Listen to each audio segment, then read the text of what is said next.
when I discovered that the wet nurse had swapped out my little sister for her own daughter. I cried at the top of my lungs in panic and alarmed Mother. Mother was so furious that she slapped the wet nurse 10 times and threw her out of the Prime Minister's manor. From that day on, the wet nurse nursed a bitter grudge. In the dead of night, she actually snuck into the bedchamber and used a hairpin to slash my entire body until I was drenched in blood. I managed to save my sister, but I myself became hideous beyond words. Father and Mother thought my ruined appearance was a disgrace, so they locked me away in a side room. To outsiders, they claimed I had been born frail and sickly, fit only to recuperate quietly at home, never to be seen. Meanwhile, my sister was pampered into a lively, radiant beauty and became the object of affection for countless noble young masters. Later, my sister fell in love with my fiance, Zhao Ying, but Zhao Ying was loyal and deeply devoted. The only woman he ever wanted to marry was me. Burning with jealousy and hatred, my sister locked Zhao Ying and me inside the same room, then set it on fire. Zhao Ying and I were burned alive. When I opened my eyes again, I had returned to the very day the wet nurse switched my sister. I immediately shut my eyes and pretended to be asleep. Why should you be born a precious young miss of the Prime Minister's manor? My daughter clearly has the same father as you. I'm going to change my daughter's fate and turn heaven itself upside down. The wet nurse's venomous voice jolted me awake. I narrowed my eyes and feigned sleep, peeking through my lashes just in time to see the wet nurse grit her teeth, lift up my newborn sister, and swap her swaddling clothes with those of another baby girl. My sister did not even have time to let out a cry before the wet nurse rolled up a diaper from the side and stuffed it into her mouth. I could not help curling my lips into a faint smile. The wet nurse walked over to my cradle. She stared at me for a while, then suddenly let out a cold laugh. Well, aren't you lucky? Smiling so happily, even in your sleep you must be having a sweet dream. My heart clenched violently, and I hurried to steady my breathing into a long, even rhythm. Fortunately, the wet nurse did not linger. She picked up my stolen-away sister and rushed out of the bedchamber. I waved my tiny arms and legs with babbling sounds, staring at my own delicate, smooth skin as my eyes instantly filled with tears. In my previous life, when I realized my sister had been switched by the wet nurse, I had used every ounce of strength in my body to cry and scream. At last, I woke Mother in the next room. Mother saw the entire scene of the baby swap with her own eyes. Enraged, she slapped the wet nurse 10 times and drove her out of the Prime Minister's manor. Who could have known that the wet nurse would harbor such hatred that she would sneak into the bedchamber at night and use a hairpin to carve my body full of bloody wounds? I saved my sister, but because of it, I became unbearably ugly. As the days passed, my scars grew more and more grotesque, until raised crimson welts spread from head to toe across my entire body. Father and Mother despised my ugly appearance. They shut me in a side room and forbade me to leave to the outside world. They claimed I had been born weak and sickly and could only rest at home, unfit to meet anyone. Yet my sister was raised by them into a lively, delicate beauty, the dream girl of many sons from great families. Later, my sister fell in love with Zhao Ying, my childhood betrothed, and wanted to take my place in fulfilling that marriage arrangement. But Zhao Ying valued love and loyalty above all else. He wanted only one thing: to marry me as his wife. Consumed by jealousy and resentment, my sister tricked Zhao Ying into my room, locked the door from the outside,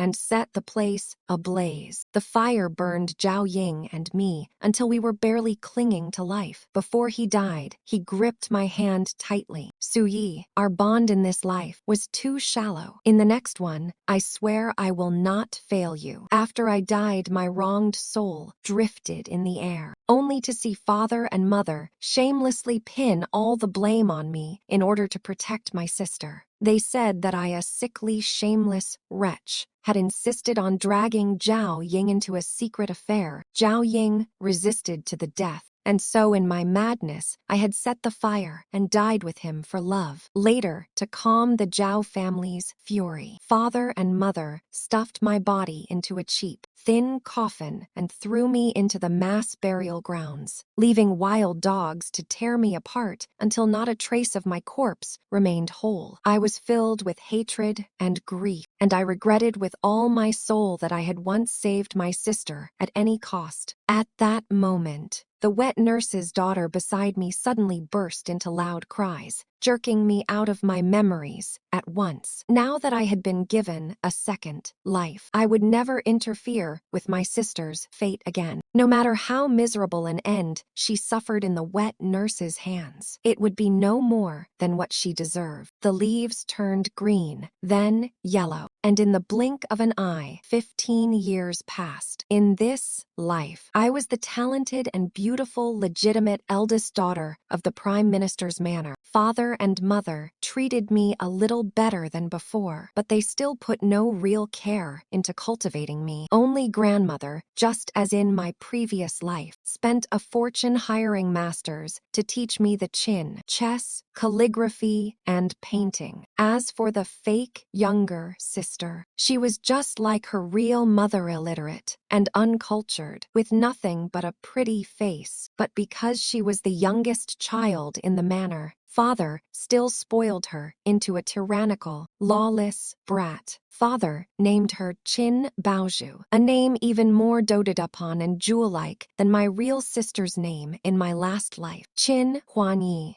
On the day before my 16th birthday, father happened to be off duty. He took Qin Baozhu and me to Jinyu Pavilion to pick out jewelry. I chose a ruby gold hairpin worth 300 taels, while Qin Baozhu took a fancy to a pearl headpiece worth 500 taels. Father looked at me with an awkward expression. Su Yi, your father only brought 700 taels in banknotes today. I think that jade gold hairpin worth 200 taels is quite nice too. You're the elder sister, cooled. You give way to Baozhu this once. I smiled obediently. I'm sure father and mother will still give me other birthday presents tomorrow, so today I'll listen to father and choose that jade hairpin instead. The instant I finished speaking, Qin Baozhu's expression changed. Sister, how can you be so greedy? Father only brought you here today to buy your birthday gift, so why are you still thinking about getting more things from father and mother? Father already told me that all the jewelry in mother's dowry is meant to be kept for me. Don't even think about stealing it. Father looked somewhat embarrassed, and he patted Qin Baozhu on the shoulder. You silly child, what nonsense are you spouting? My smile turned strained. Father, your daughter isn't feeling well. I'd like to return to the carriage and rest for a while. With that, I put down the hairpin in my hand, turned around, and ran outside. Perhaps father, mother, and I were simply fated to have a thin bond by nature. No matter who my younger sister was, they would always love her more, even though I had already given up on them in my previous life. Hearing those words of favoritism spoken aloud by my fake younger sister still made my heart ache sharply. I had barely stepped out of the shop when Qin Baozhu quickly followed after me. She looked at me with a smug face. What's wrong, sister? Can't take it already. You think being some talented young lady, skilled in chin, chess, calligraphy, and painting will make father and mother love you more. They still dote on me more. Mother even said that in the future, she'll bring in a husband for me so I can stay at home and live in comfort. Her eyes brimmed with unconcealed malice. Oh, righty-own, Master Zhao, the one betrothed to you since childhood, is some little general, isn't he? Sister, you really are pitiful. After all, blades have no eyes on the battlefield. Maybe one day, you'll just end up a widower. Before she could finish, I raised my hand and slapped her hard across the face. Qin Baozhu clutched her cheek and stared at me in horror. "You dare hit me? I'm going to tell father and mother." I let out a cold laugh. "Qin Baozhu, my marriage to Zhao Ying exists to strengthen father's footing at court. For you to curse my fiance like this today, getting slapped is already letting you off lightly. If those words were ever to reach old General Zhao's ears, then no matter how much father and mother favor you, I'm afraid you still wouldn't escape family punishment. You'd be beaten with 30 strokes on the spot." Qin Baozhu shot me a hateful glare, then turned and ran toward the corner of the street. I frowned. I did not like Qin Baozhu one bit, but she was still my younger sister in name. If this brat caused trouble, father and mother would surely take it out on me. I irritably lifted my skirts and chased after her. Qin Baozhu ran to the front of a clothing shop, and when the proprietors came out to greet her, she very obviously froze for a moment. I stared at the two of them for a long while, then suddenly realized in shock that the woman running the shop was clearly the very wet nurse who had been thrown out of the Prime Minister's manor all those years ago. Just as the proprietors tearfully reached for Qin Baozhu's hand, I appeared at the entrance with my maidservant. "Baozhu, why did you run off so fast? Come back with me. If father can't find us, he'll start to worry." The shopkeeper's expression shifted again and again before she finally, reluctantly let go of Qin Baozhu's hand. Qin Baozhu looked a little lost and a little sorrowful. She glanced at the shopkeeper, then, in the end, followed me out of the tailor shop. Big sister,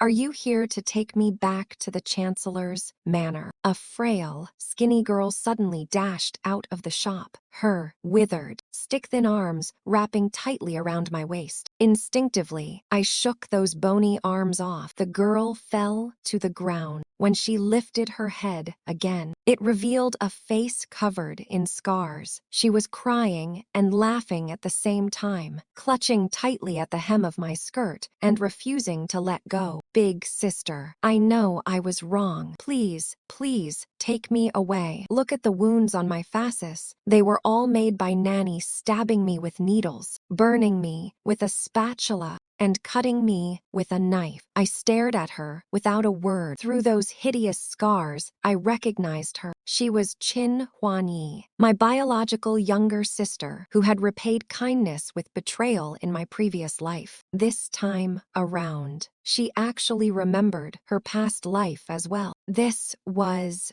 wonderful. The shopkeeper rushed out in a panic and grabbed Qin Huanyi by the arm, trying to drag her back inside. "Shut your mouth already. Don't disturb the honored guests. Today I swear I'll beat you to death, you little lunatic, spouting nonsense." I shot a look at my maid Chuner, who came from a martial arts school. Chuner immediately pulled the shopkeeper away and moved to shield Qin Huanyi behind her. I looked at the shopkeeper. "This is my first time visiting your store. If this young lady and I are complete strangers, why would she call me big sister? And how would she know I come from the Chancellor's manor? As for whether she's truly insane or not, I'll know once I bring her back to the manor and ask. If you insist on stopping me, then I'll report this curious matter to the authorities. After all, she claims every scar on her face was caused by you." The shopkeeper's face turned deathly pale, and her whole body swayed as if she might collapse at any moment. Qin Baozhu curled her lip in disgust. "Sister, are you really going to bring this ugly freak back to the manor?" Qin Huanyi shot Qin Baozhu a venomous glare and muttered under her breath, "A shameless little bitch, stealing the magpie's nest." I curled my lips into a faint smile, pretending I had heard nothing. By the time the three of us reached the Chancellor's manor carriage, father hurried over with an anxious look and pulled Qin Baozhu to his side. "Baozhu, where did you you go? How could you wander off without even bringing any servants? What if you ran into villains? Qin Baozhu gave an awkward little smile. I was just browsing a tailor shop with big sister. Father handed her a wooden box. Here's the pearl hair set you wanted. Put it on when you get home and let father have a look. Qin Baozhu climbed into the carriage happily, hugging the box with delight. Seeing that impostor so doted on by father, Qin Huanyi, standing behind me, clenched her fists hard. Her eyes filled with malice. The moment we returned to the chancellor's manor, Qin Baozhu impatiently ran back to her room to try on her new jewelry. Meanwhile, Qin Huanyi, who had trailed behind the carriage on foot all the way back, like a little servant girl, suddenly dropped to her knees before father, sobbing, "Father." That one cry was soft, delicate, pitiful,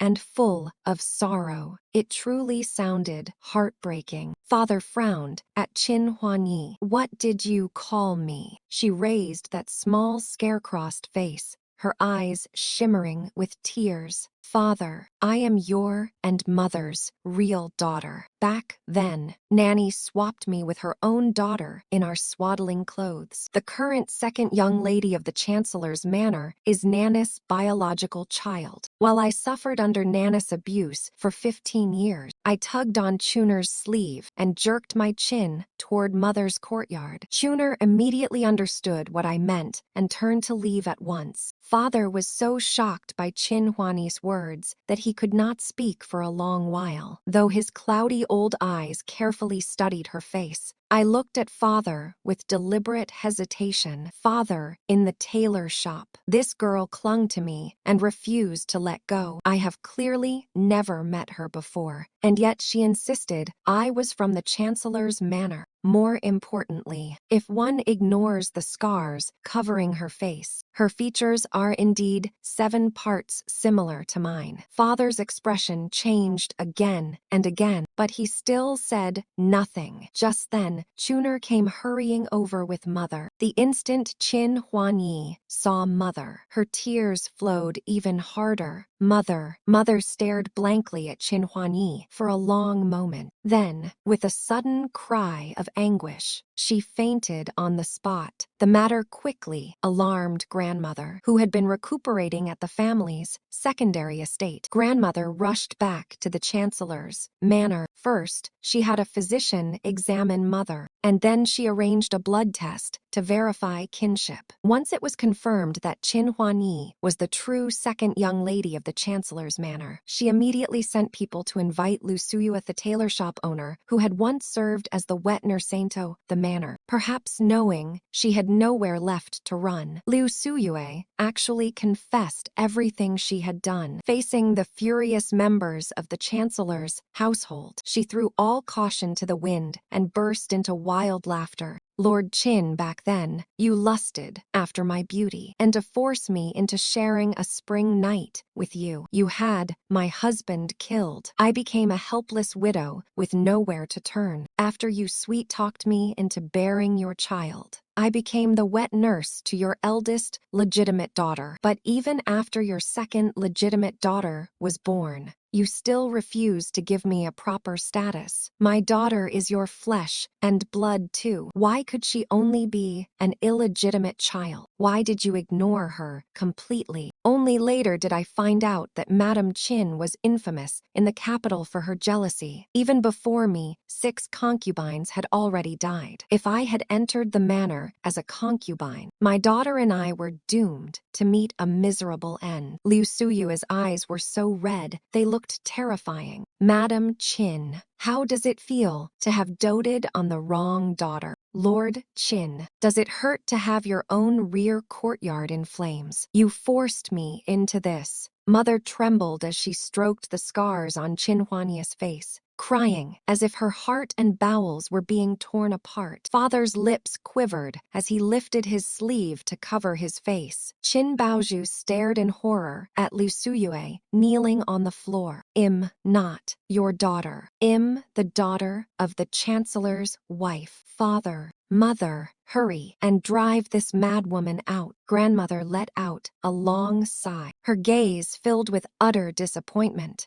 "Baoju, I truly never expected you to be so heartless that you would refuse to acknowledge even your own birth mother." Qin Baoju's little face turned instantly white as paper. At last she realized that her pampered, arrogant good days had come to an end. 3 days later, Liu Suyue was carried into the chancellor's manor in a small sedan chair. After all, she was the bitter victim left behind by father's sins. Grandmother forced father to take her in as a noble concubine, and also ordered mother not to take her life. But Liu Suyue's crime of abusing the chancellor's legitimate daughter could not go lightly punished. After mother had several rounds of family discipline carried out on her, Liu Suyue's waist was beaten until it broke under the paddles. From that day on, she could only lie paralyzed in bed and wait for others to tend to her. For the sake of revenge, mother assigned 2 rough old servant women to torment her almost every night. I could hear anguished screams and pleas for mercy coming from Liu Suyue's courtyard. Whenever I thought of the skin she had slashed to pieces in my previous life, those sounds became incomparably pleasant to my ears. As the days passed, Liu Suyue died under that endless daily torment. Those coarse servant women were not even willing to wipe her body clean, leaving filth and urine smeared all over the lower half of her body. I heard that before she died,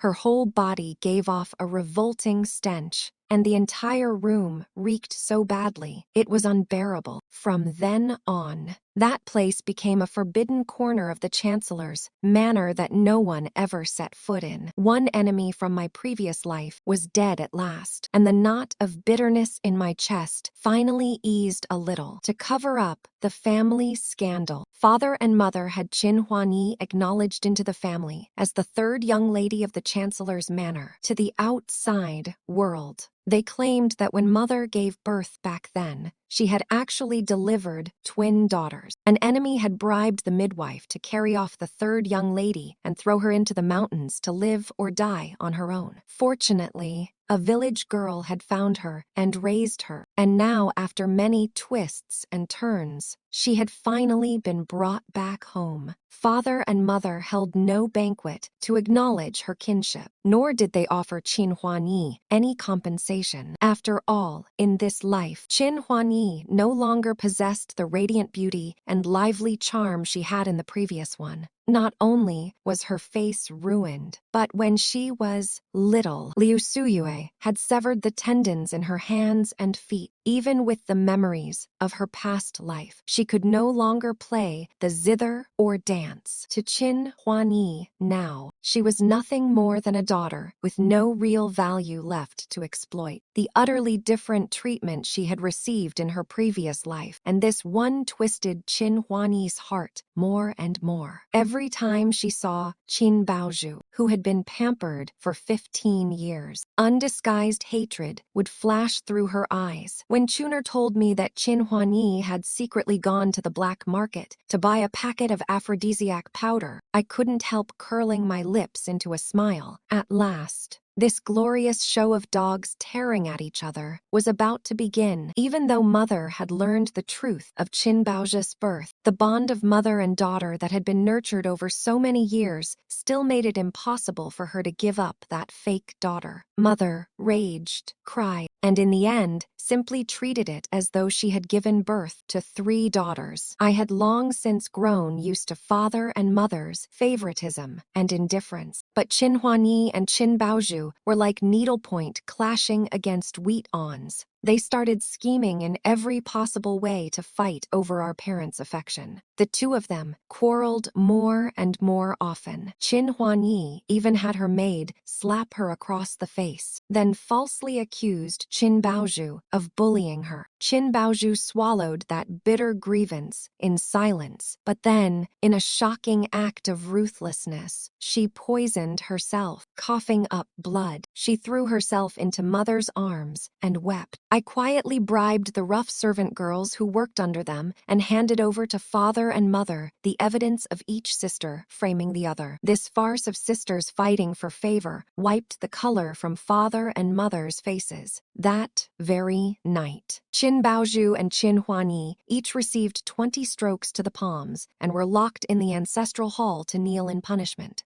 Whenever I passed by the entrance to the ancestral hall, I could hear the 2 younger sisters inside, cursing through clenched teeth. The servants delivering meals said that when Qin Huanyi and Qin Baozhu looked at each other, they looked as if they wanted nothing less than to devour each other alive and strip flesh from bone. Half a month later, father held a grand birthday banquet for grandmother's 70th birthday. Grandmother had been born into a military family, and she was also the noble Princess Mingyang. In her youth, she had once served as the study companion of the eldest princess, and she had even donned armor to ride into battle beside the crown prince and kill enemies on the field. Though the years had whitened her hair, they had done nothing to diminish her elegance. All the guests who came to the banquet were nobles and high officials. Even the crown prince and the third prince attended. The birthday banquet was overflowing with festivity. Qin Baozhu and Qin Huanyi, who had just been released from the ancestral hall, sat together with me. And at last the 3 young ladies of the chancellor's manor appeared side by side before everyone. Qin Baozhu was adorned with pearls and jade from head to toe, dressed in a pink gown, looking charming and alluring. Qin Huanyi, meanwhile, veiled her face with gauze, revealing only a pair of delicate apricot eyes, which gave her a touch of prettiness and mystery. On the surface, the 2 of them smiled and chatted pleasantly, but beneath it all, their eyes brimmed with calculation. Halfway through the banquet, Qin Huanyi suddenly took the wine pot from the maid's hands and, with a face full of apology, poured wine for Qin Baozhu. "Second sister, I was ignorant before. Today, let me offer you this cup of wine, and I hope you can forgive your little sister." Qin Baozhu was the sort who responded to softness, not force. Now that she saw Qin Huanyi humbling herself so meekly to apologize, she actually became a little smug. "Third sister, Therese, no need to apologize. We're sisters of the same family. What's all this about forgiveness or not?" With that, she took the cup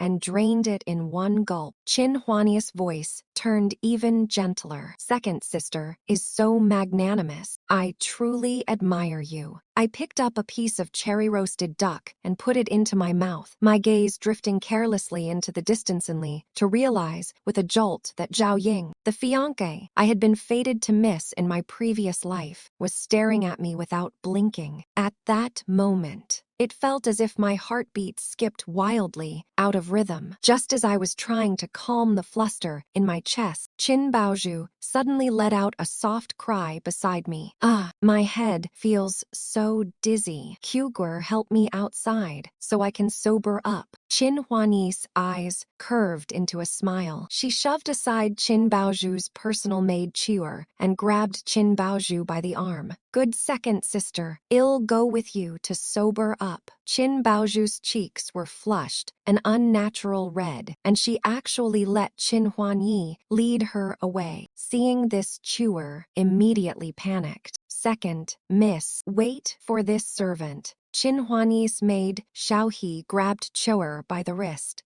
"That's enough. Third miss wants to say a few private things between sisters to second miss. Why are you a servant girl?" Trying to join in the fun. With a half-smile, I set down my chopsticks. "There are too many people at this birthday banquet. I feel a little stifled. Tuner, come with me to the garden for some air." Thin and frail as she was, Qin Huanyi had to use all her strength to support the plump, soft-bodied Qin Baozhu, so she moved very slowly. I caught up with them in no time and hid nearby to watch. I saw Qin Huanyi kick open the side room door with a savage smile, shove Qin Baozhu inside, then shut the door tightly and hurry away with one hand lifting her skirts. I waited until her footsteps had completely faded, then crept soundlessly to the half-open window of the side room. Inside stood a tall, stable hand, and at that very moment, he was embracing Qin Baozhu with a look of intoxicated delight, kissing her wildly. Chuner frowned and lowered her voice as she said to me, "Miss, this stable hand is named Zhang Shuo. He's a notorious playboy. Every month, he spends all his wages on prostitutes. Hez practically visited every brothel in the capital. A few days ago, I went to the clinic because my monthly cycle was irregular, and I just happened to run into him there, asking the doctor for a prescription. I heard he caught a venereal disease. That kind of disease is terrifying. The medicine can only ease the symptoms, it can't cure it at the root. People who catch it usually end up rotting all over and dying." As I watched the swaying figures of Jiang Shuo and Qin Baozhu inside the room, I instinctively took a step back. Qin Huani's viciousness was even worse than it had been in my previous life. I quickly walked toward the koi pond, not far away. "Chuner, hurry and bring young Master Zhao here to meet me." Qin Huani dared drug Qin Baozhu at grandmother's birthday banquet and even arranged for a stable hand infected with a venereal disease to violate her. A madwoman as deranged as that would definitely start biting at everyone around her to save herself.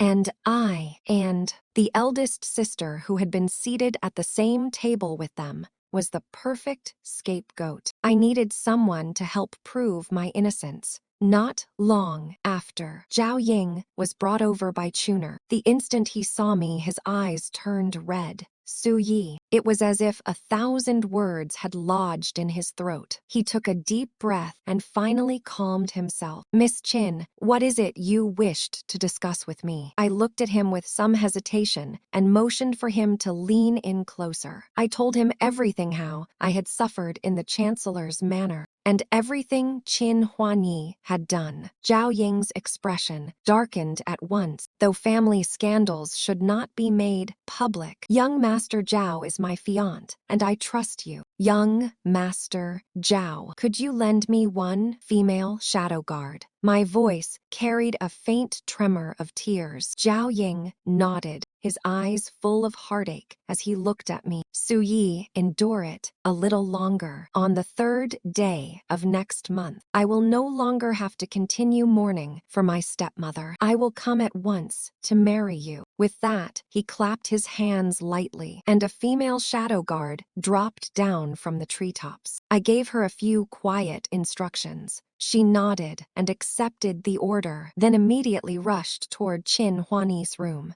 Just then, a burst of noisy footsteps suddenly came from the direction of the side room, followed by Qin Huani's deliberately panicked shout, "Second, sister, are you all right? You said just now that you wanted to sober up quietly by yourself and insisted on sending me away. But why haven't you returned to the banquet? I was so worried about you." "Ah, second, sister, what are you doing?" Zhao Ying and I exchanged a glance and headed together toward the side room. A good number of young masters and young ladies had already gathered at the entrance. Qin Huani was sprawled on the ground with a look of horror on her face. "Second, sister, you, actually," with a stable hand from the manor. One young lady lifted her sleeve to cover her face in disgust. "The second miss of the Chancellor's manor is actually this shameless, on her own grandmother's birthday banquet, doing this kind of thing with a servant. Disgusting." The girl in green beside her knitted her brows tightly. "I heard second Miss Qin was the most favored a few days ago.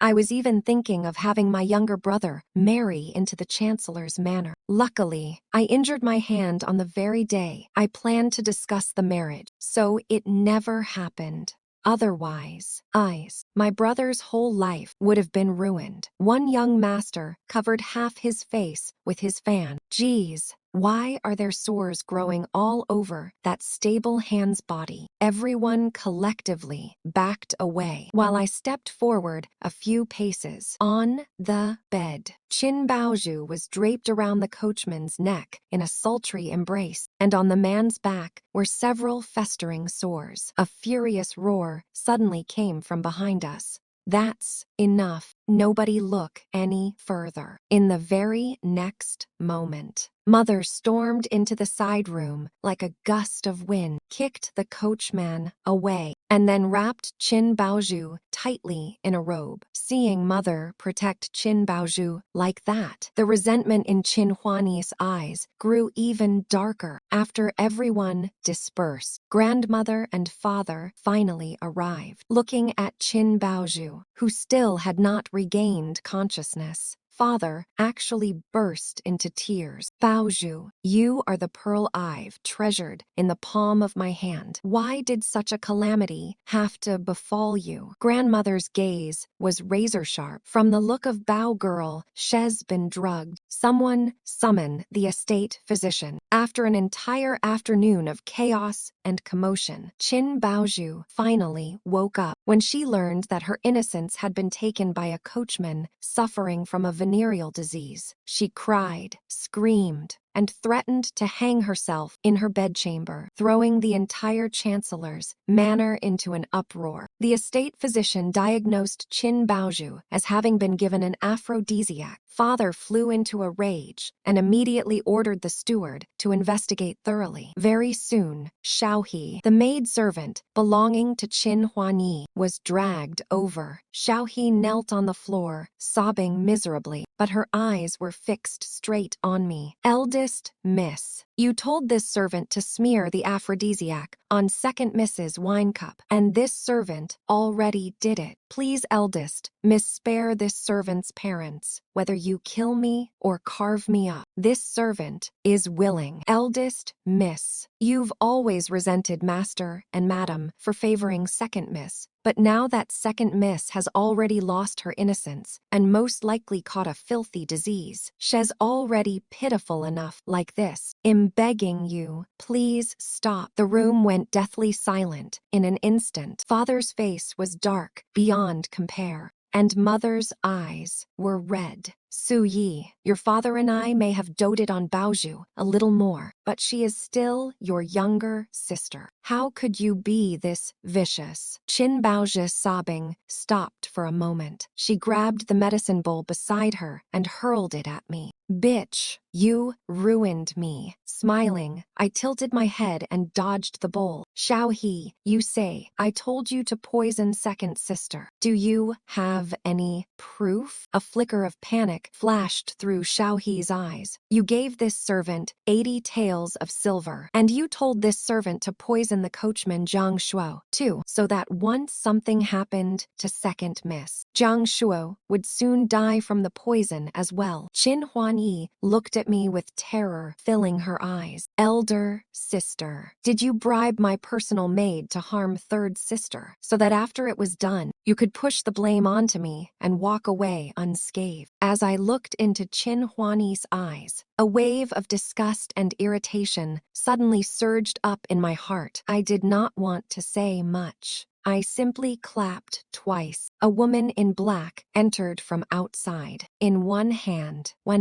she held a small porcelain bottle and a blood-written confession, while with the other she dragged in a man in white who was barely breathing. Qin Huani's whole body stiffened. I took the confession and the porcelain bottle to Father and Mother. Father, Mother, third sister went to the black market a few days ago to buy an aphrodisiac. This confession was written by the man who sold the drug. As for this bottle of medicine, the shadow guard found it in third sister's bedchamber. Young Master Zhao was afraid I would be bullied in the Prime Minister's manor, so he specially sent me a female shadow guard to protect me at my side. She dug up all of this evidence for me. Father looked at Qin Huanyi in utter disbelief, then raised his hand and slapped her across the face viciously. Her veil was knocked off, exposing Qin Huani's disfigured face to everyone present. She let out a shrill scream and clumsily covered her face with her hands. That's right. I framed elder sister for what happened today. I did all of it. I hate Qin Baozhu. I hate her for occupying my status as the legitimate daughter and throwing her weight around in the prime minister's manner. My face was ruined by Qin Baozhu's birth mother, so I was going to make Qin Baozhu pay for it. Mother, I'm your biological daughter.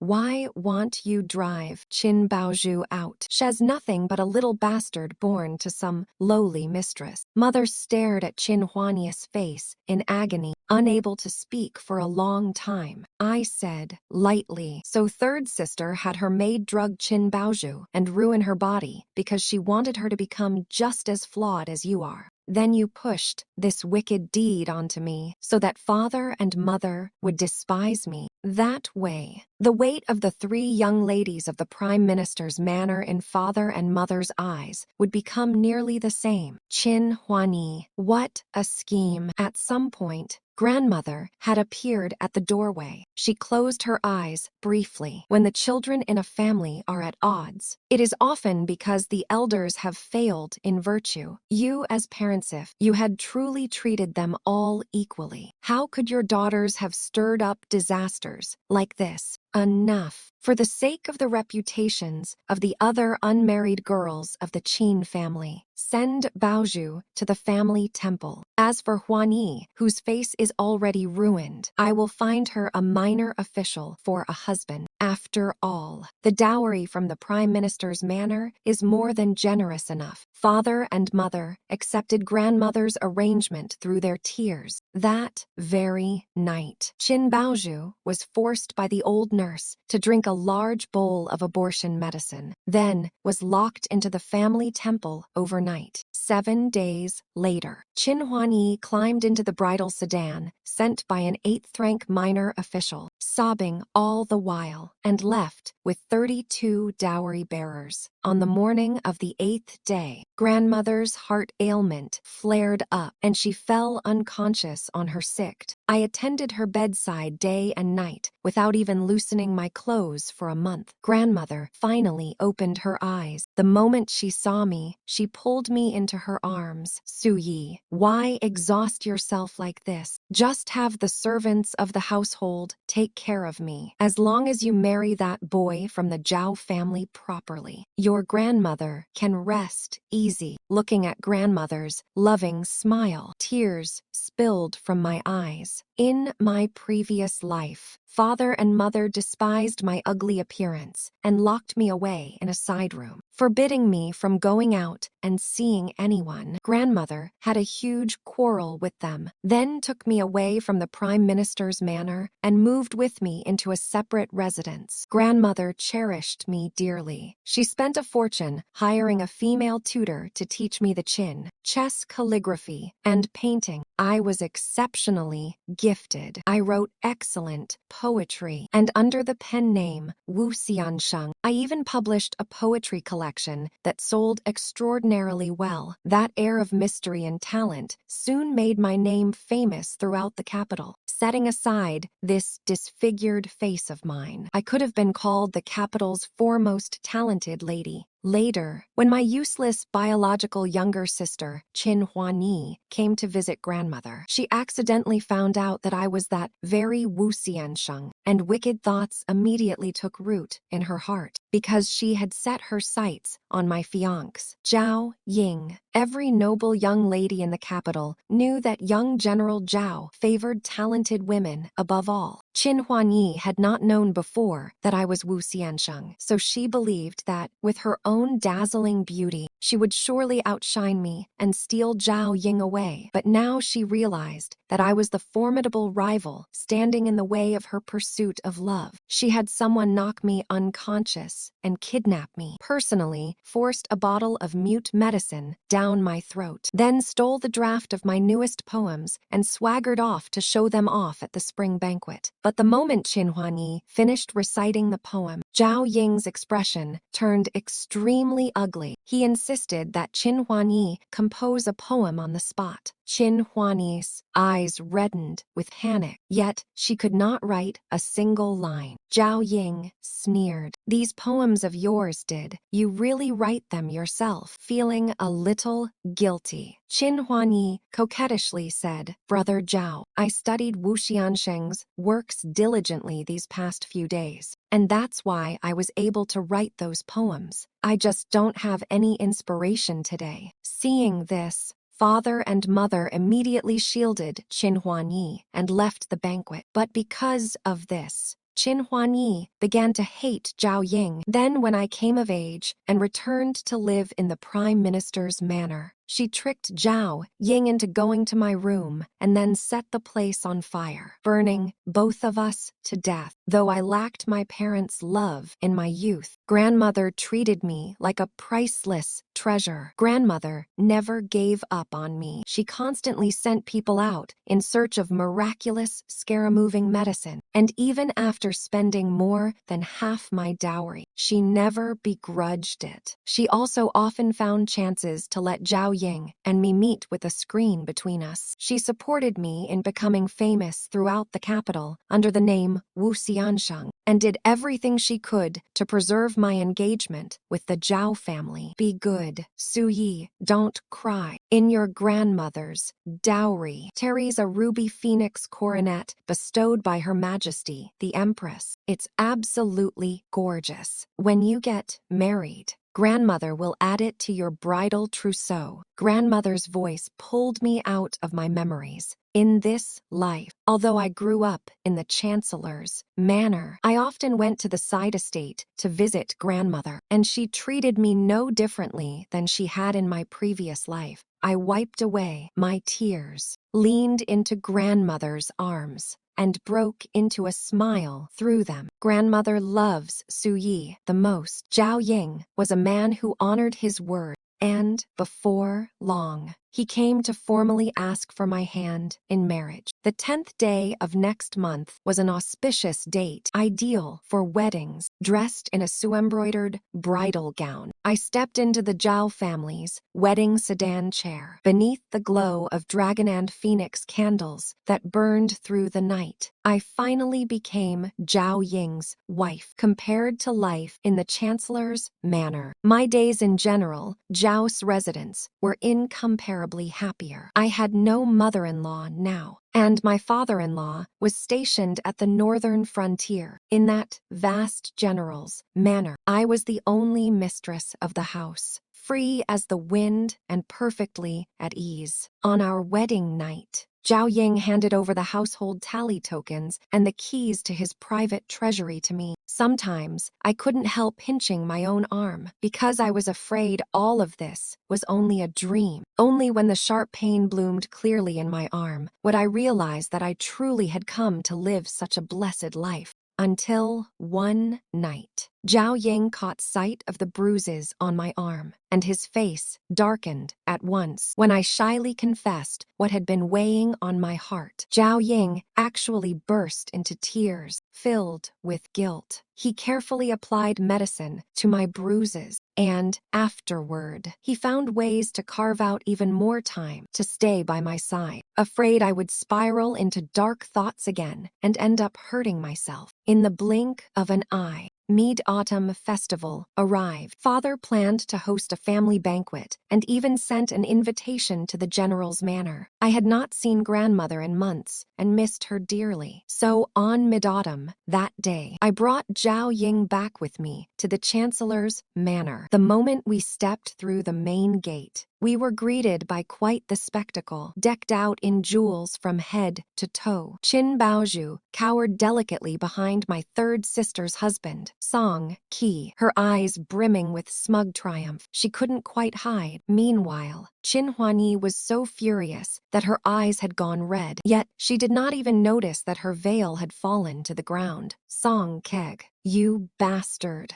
You actually kept my second sister as your mistress behind my back. Song Ki frowned in disgust. Put your veil back on first. It was as if Qin Huani had taken a punch to the chest. Her whole body froze where she stood, and tears streamed down uncontrollably. You think I'm ugly too. How can you think I'm ugly? I'm the lawful wife who helped you rise to the rank of fourth official. Song Ki looked like he had finally reached the end of his patience. If it weren't for your dowry and Lord Chancellor forcing the matter, I never would have married an ugly shrew like you. Go accompany your parents by yourself. Today, I'm taking Baozhu out to buy jewelry. With that, Song Ki wrapped an arm around Qin Baozhu and turned to leave. Qin Huani's lips twitched, and suddenly, she flicked a dagger out from her sleeve and drove it straight into Song Ke's back. Then, in one swift motion, she seized Qin Baozhu by the collar and plunged the bloody dagger into her chest. In an instant, blood ran like a river across the courtyard of the Chancellor's manor. It was only when Qin Huani came charging toward us that Zhao Ying finally reacted and struck out to wrench the dagger from her hand. Without changing my expression, I let the corners of my lips curl upward. It made all the gold I had spent worth well first, dismissing the guards watching over the family temple. Then having Chuner disguise herself as a matchmaker to bring Song Ke and Qin Baozhu together. Once they had become man and wife in all but name, the Song family would have no choice but to bring her through the front door. Even if Qin Huanyi had not killed anyone today, she and Qin Baozhu were destined to become mortal enemies in the Song household, turning every day into utter chaos. A short while later, to the sound of father and mother's sobs, Zhao Ying escorted Qin Huanyi to the authorities. When grandmother learned of the tragedy that had unfolded at the mid-autumn family banquet, she merely sighed, fingered her prayer beads, and knelt before the bodhisattva to softly chant 2 invocations. Under the mid-autumn moon hanging high and full in the night sky, father and mother sat numbly before a table laden with fine dishes, like 2 puppets that had lost their souls. I disliked that oppressive atmosphere, so I decided to take Zhao Ying to a restaurant and have a proper meal elsewhere. Just as I rose to leave, mother suddenly caught hold of my hand. Su Yi, we wronged you. It was all because we doted too much on the younger daughter and neglected you, the elder sister. With a faint smile, I pried her hand away. Perhaps I was born with shallow ties to family. I stopped expecting anything from you long ago, so am not all that heartbroken now. Mother, your daughter takes her leave. A stifled cry of anguish rang out from inside the room, while the night wind brushed my cheeks cold. 10 days later, Qin Huanyi was sentenced to execution by beheading for slaughtering her own kin. Mother brought out her entire dowry, and father pulled every string he could, pleading everywhere for help. And in the end, they managed to preserve Qin Huanyi's life. But from that day on, Qin Huanyi could only live on in obscurity under a false name, reduced to a fire-tending servant girl at an estate outside the capital. Yet word of this deception of the throne eventually reached the emperor's ears, and he was furious. In consideration of father's years of hard-earned service, he stripped him of his status and reduced him to a commoner, ordering him to take mother and retire to their hometown. After the full-month banquet for Mai and Zhao Ying's eldest son had ended, I lay dozing on a reclining couch when Chuner suddenly leaned close to my ear. Madam, the second young lady is gone. This servant heard she hanged herself with her sash at the gate of the estate.